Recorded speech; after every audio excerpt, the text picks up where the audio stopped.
Big behavioral interview tip. It's a great practice to answer behavioral interview questions using the STAR method. R there for result, that's what this video is about. I've seen too many cases where a person has a really great answer to a behavioral interview question and they don't bring up the answer because their anecdote, they feel that they don't have a good result. Ideally, the result is using quantitative data. It includes a number. And I want to suggest that you have a lot more quantitative data than you think you do.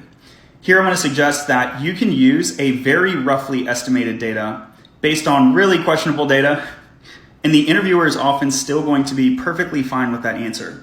What they don't want to hear is, what was the impact of your work? I have no idea. That's a bad answer. What was the impact of your work? 30% increase in X. Only occasionally will they follow up and say, how was that calculated? And as long as you're transparent and honest, you say, this was calculated based on my own reflection of my own time spent. That's still a good enough answer. Very rarely, actually, it's never happened to me that they will say, strike you down, knock you down because they don't like the way that they calculated your result number. So let me illustrate by way of example.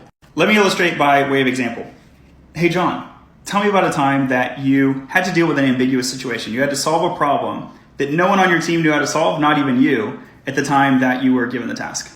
Thanks for the question. So something like this happened to me earlier this year. I was working on a website and it was having a performance problem. Customer was getting all the data they needed, but it was taking way too long. It was taking 10 plus seconds. No one on the team, myself included, really understood why this was happening. I was new to the team at the time, but I volunteered to take this task on, and I started off by just adding a ton of log data all over the backend.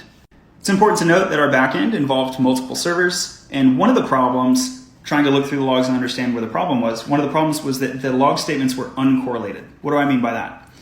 A customer might make a request and log statements would result on server 1 and on server 2.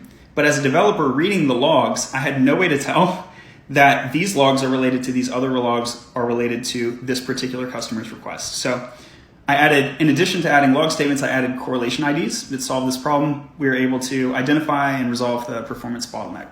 So the immediate fix took about 2 sprints. 1 sprint to add the logs, 1 sprint to fix the performance bottleneck once we identified it. Response time went from about 10 seconds to about 1 second. But the thing that I'm most proud of is that similar bugs were resolved about 10% faster for the rest of the time that I worked on the team because of these enhanced logs. So I've still been here less than a year, but to date we've saved like tens of thousands of dollars in engineering hours already. In scene, the key takeaway here is how did I come up with that 10%? I just introspected on my own time spent on my own bug tickets, and I would be transparent about that if asked. You don't need to do a complicated Jira regression.